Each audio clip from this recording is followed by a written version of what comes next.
Cousins by Louisa May Alcott. Chapter 3.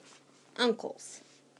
When Rose woke the next morning, she was not sure whether she had dreamed what occurred the night before, or it had actually happened, so she hopped up and dressed, although it was an hour earlier than she usually rose, for she could not sleep any more, being possessed with a strong desire to slip down and see if the big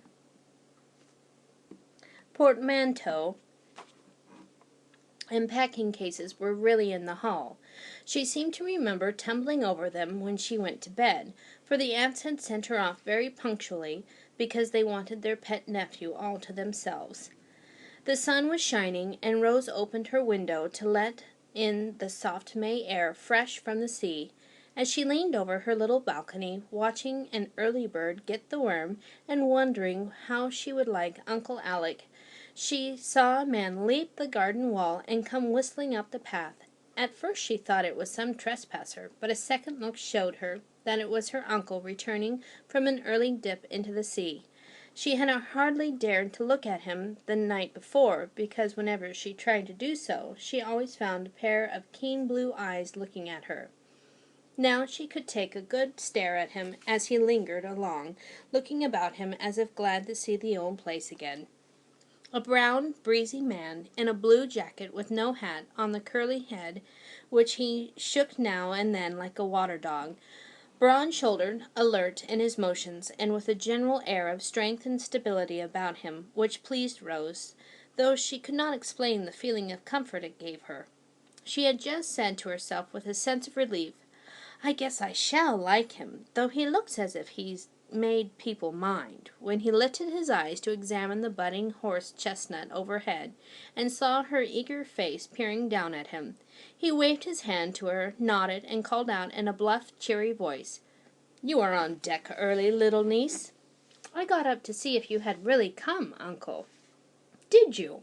Well, come down here and make sure of it." "I'm not allowed to go out before breakfast, sir." "Oh, indeed!" With a shrug. "Then I'll come aboard and salute," he added, and to Rose's great amazement, Uncle Alec went up one of the pillars of the back piazza.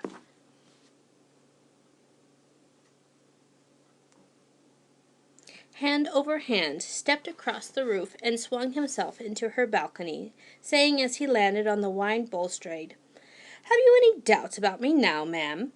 Rose was so taken aback, she could only answer with a smile as she went to meet him. "How does my girl do this morning?" he asked, taking the little cold hand she gave him in both his big warm ones. "Pretty well, thank you, sir." "Ah, but it should be very well. Why isn't it?" "I always wake up with a headache and feel tired." "Don't you sleep well?"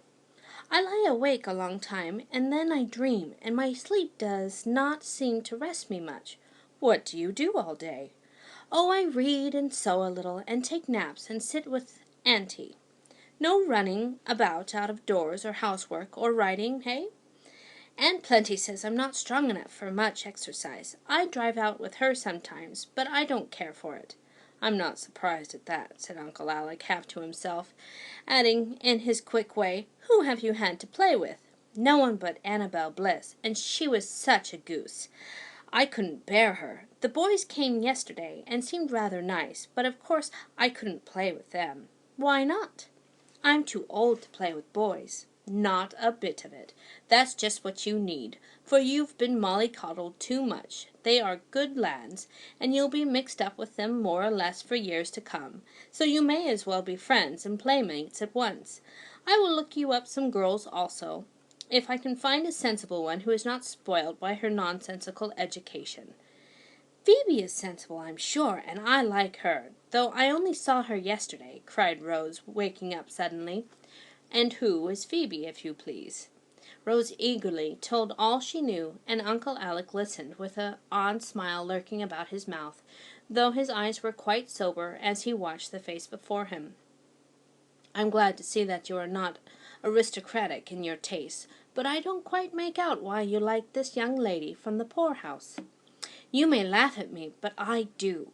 I can't tell why, only she seems so happy and busy and sings so beautifully, and is strong enough to scrub and sweep and hasn't any troubles to plague her," said Rose, making a funny jumble of reasons in her efforts to explain.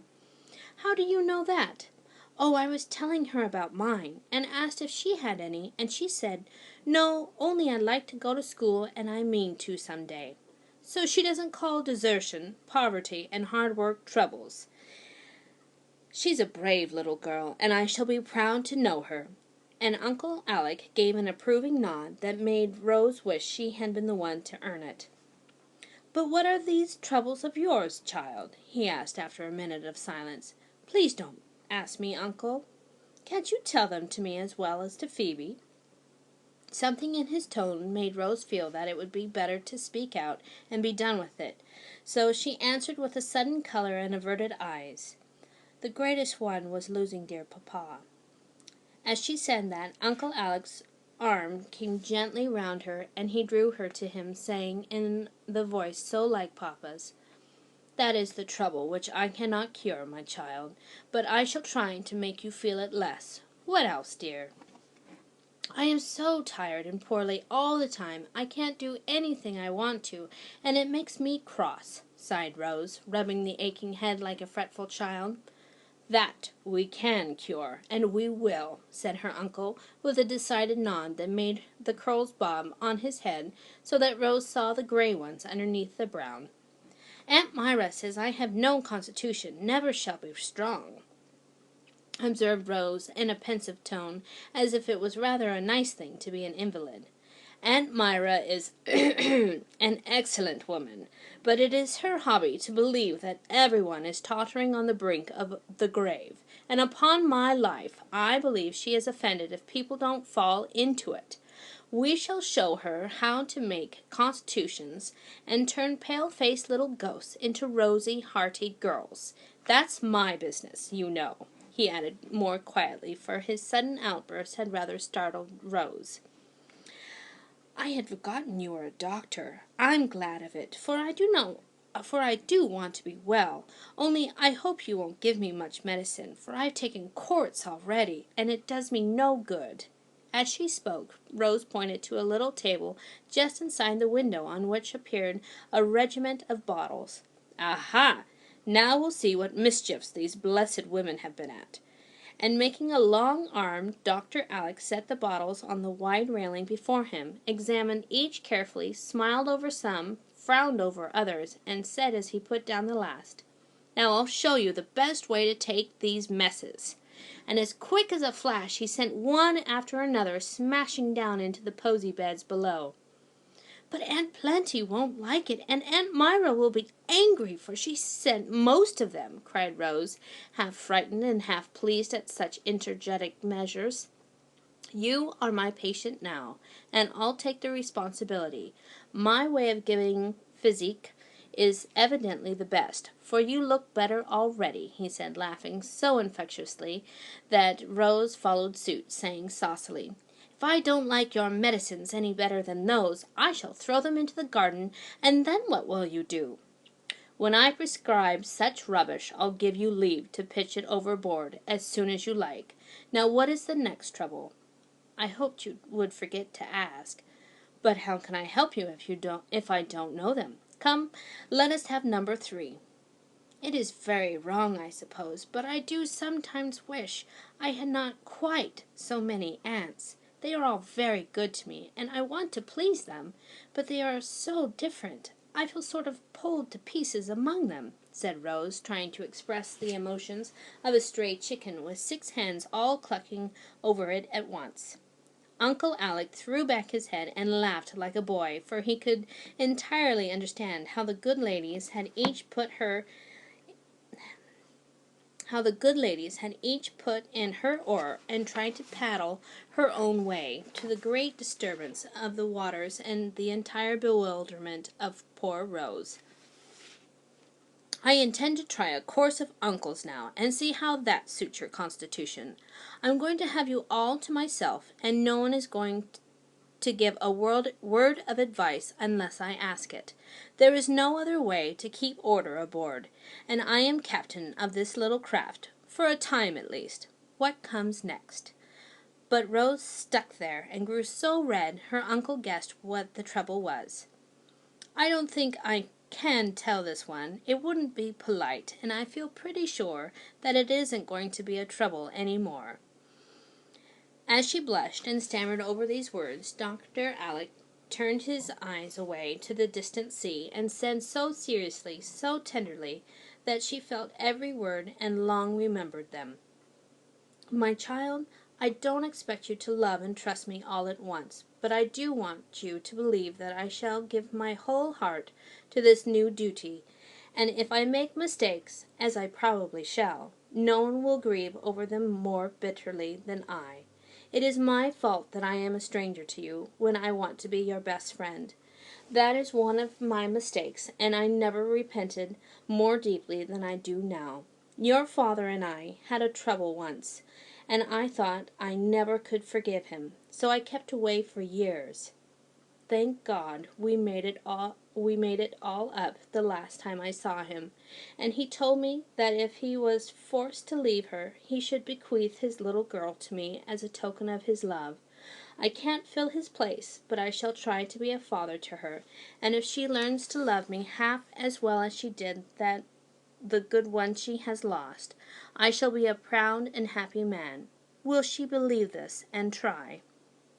Something in Uncle Alec's face touched Rose to the heart, and when he held out his hand with anxious, troubled look in his eyes, she was moved to put her innocent lips and seal the contract with a confiding kiss. The strong arm held her close a minute, and she felt the broad chest heave once, as if with a great sigh of relief, but not a word was spoken, till a tap at the door made both start. Rose popped her head through the window to say, "Come in," while Dr. Alec hastily rubbed the sleeve of his jacket across his eyes and began to whistle again. Phoebe appeared with a cup of coffee. "Debbie told me to bring this up and help you get up," she said, opening her black eyes wide as if she wondered how on earth the sailor man got there. "I'm all dressed, so I don't need any help. I hope that is good and strong," added Rose, eyeing the steaming cup with an eager look. But she did not get it, for a brown hand took possession of it as her uncle said quickly, "Hold hard, my lass, and let me overhaul that dose before you take it. Do you drink all this strong coffee every morning, Rose?" "Yes, sir, and I like it. Auntie says it tones me up, and I always feel better after it." "This accounts for the sleepless nights, the flutter your heart gets into at the least start, and this is why that cheek of yours is pale yellow instead of rosy red. No more coffee for you, my dear, and by you'll see that I am right. Any new milk downstairs, Phoebe?" "Yes, sir, plenty, right in from the barn." "That's the drink for my patient. Go bring me a pitcherful and another cup. I want a draught myself. This won't hurt the honeysuckles, for they have no nerves to speak of." And to Rose's great discomfort, the coffee went after the medicine. Dr. Alec saw the injured look she put on, but took no notice, and presently banished it by saying pleasantly, "I've got a capital little cup among my traps, and I'll give it to you to drink your milk in, as it is made of wood, and that's supposed to improve whatever it is put into it. Something like a quassia cup. That reminds me, one of the boxes Phoebe wanted to lug upstairs last night is for you. Knowing that I was coming home to find a ready-made daughter, I picked up all sorts of odd and pretty trifles along the way, hoping she would be able to find something she liked among them all. Early tomorrow we'll have a grand rummage. Here's our milk. I propose the health of Miss Rose Campbell, and drink it with all my heart." It was impossible for Rose to pout with the prospect of a delightful box full of gifts dancing before her eyes, so in spite of herself she smiled as she drank her own health, and found that fresh milk was not a hard dose to take. "Now, I must be off, before I am caught again with my wig in a toss," said Dr. Alec, preparing to descend the way he came. "Do you always go in and out like a cat, uncle?" asked Rose, much amused at his odd ways. "I used to sneak out of my window when I was a boy, so I need not disturb the ants. And now I rather like it, for it's the shortest road, and it keeps me limber when I have no rigging to climb. Good-bye till breakfast." And away he went down the water-spout, over the roof, and vanished among the budding honeysuckles below. "Ain't he a funny guardian?" exclaimed Phoebe, as she went off with the cups. "He is a very kind one, I think," answered Rose, following to prowl round the big boxes and try to guess which was hers. When her uncle appeared at sound of the bell, he found her surveying with an anxious face a new dish that smoked upon the table. "Got a fresh trouble, Rosie?" he asked, stroking her smooth head. "Uncle, are you going to make me eat oatmeal?" asked Rose in a tragic tone. "Don't you like it?" "I detest it," answered Rose, with all the emphasis which a turned-up nose, a shudder, and a groan could give to the three words. "You are not a true Scotchwoman if you don't like the parritch. It's a pity, for I made it myself, and thought we'd have a good time with all that cream to float in it. Well, never mind," and he sat down with a disappointed air. Rose had made up her mind to be obstinate about it, because she did heartily detest the dish. But as Uncle Alec did not attempt to make her obey, she suddenly changed her mind and thought she would. "I'll try to eat it to please you, Uncle, but people are always saying how wholesome it is, and that makes me hate it," she said, half ashamed at her silly excuse. "I do want you to like it, because I wish my girl to be as well and strong as Jessie's boys, who are brought up on this good old-fashioned. No hot bread and fried stuff for them, and they are the biggest and bonniest lads of the lot. Bless you, Auntie, and good morning." Dr. Alec turned to greet the old lady, and with a firm resolve to eat or die in the attempt, Rose sat down. In 5 minutes she forgot what she was eating, so interested was she in the chat that went on. It amused her very much to hear Aunt Plenty call her 40-year-old nephew "my dear boy," and Uncle Alec was so full of lively gossip about all creation in general, and the ant-hill in particular, that the detested porridge vanished without a murmur. "You will go to church with us, I hope, Alec, if you are not too tired," said the old lady, when breakfast was over. "I came all the way from Calcutta for that express purpose, ma'am. Only I must send the sisters a word of my arrival, for they don't expect me till tomorrow, you know, and there will be a row in church if those boys see me without warning. I'll send Ben up the hill, and you can step over to Myra's yourself. It will please her, and you will have plenty of time." Dr. Alec was off at once, and they saw no more of him till the old barouche was at the door, and Aunt Plenty just rustling downstairs in her Sunday best, with Rose like a black shadow behind her. Away they drove in state, and all the way Uncle Alec's hat was more off his head than on, for everyone they met smiled and bowed, and gave him as blithe a greeting as the day permitted. It was evident that the warning had been a wise one, for, in spite of time and place, the lads were in such a ferment that their elders sat in momentary dread of an unseemly outbreak somewhere. It was simply impossible to keep those 14 eyes off Uncle Alec, and the dreadful things that were done during sermon time will hardly be believed. Rose dared not look up after a while, for these bad boys vented their emotions upon her till she was ready to laugh and cry with mingled amusement and vexation. Charlie winked rapturously at her behind his mother's fan. Mac openly pointed to the tall figure beside her. Jamie stared fixedly over the back of his pew till Rose thought his round eyes would drop out of his head. George fell over a stool and dropped 3 books in his excitement. Will drew sailors and Chinamen on his clean cuffs and displayed them, to Rose's great tribulation. Steve nearly upset the whole party by burning his nose with salts as he pretended to be overcome by his joy. Even dignified Archie disgraced himself by writing his hymn book, "Isn't he blue and brown?" and passing it politely to Rose. Her only salvation was trying to fix her attention upon Uncle Mac, a portly, placid gentleman who seemed entirely unconscious of the iniquities of the clan and dozed peacefully in his pew corner. This was the only uncle Rose had met for years, for Uncle Jem and Uncle Steve, the husbands of Aunt Jessie and Aunt Clara, were at sea, and Aunt Myra was a widow. Uncle Mac was a merchant, very rich and busy, and as quiet as a mouse at home, for he was in such a minority among the womenfolk he dared not open his lips and let his wife rule undisturbed. Rose liked the big, kindly, silent man who came to her when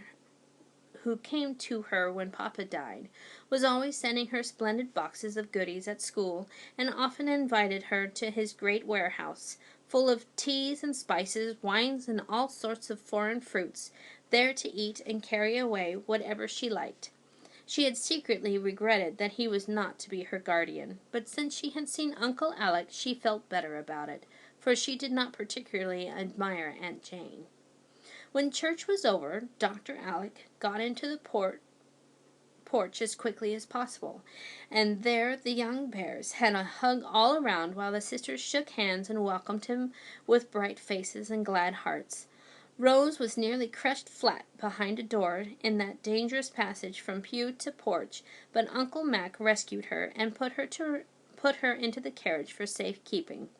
"Now, girls, I want you all to come and dine with Alec. Mac also, of course. But I cannot ask the boys, for we did not expect this dear fellow till tomorrow, you know, so I made no preparations. Send the lads home and let them wait till Monday, for really I was shocked at their behavior in church," said Aunt Plenty as she followed Rose. In any other place the defrauded boys would have set up a howl. As it was, they growled and protested till Dr. Alec settled the matter by saying, "Never mind, old chaps, I'll make it up to you tomorrow. If you sheer off quietly, if you don't, not a blessed thing shall you have out of my big boxes."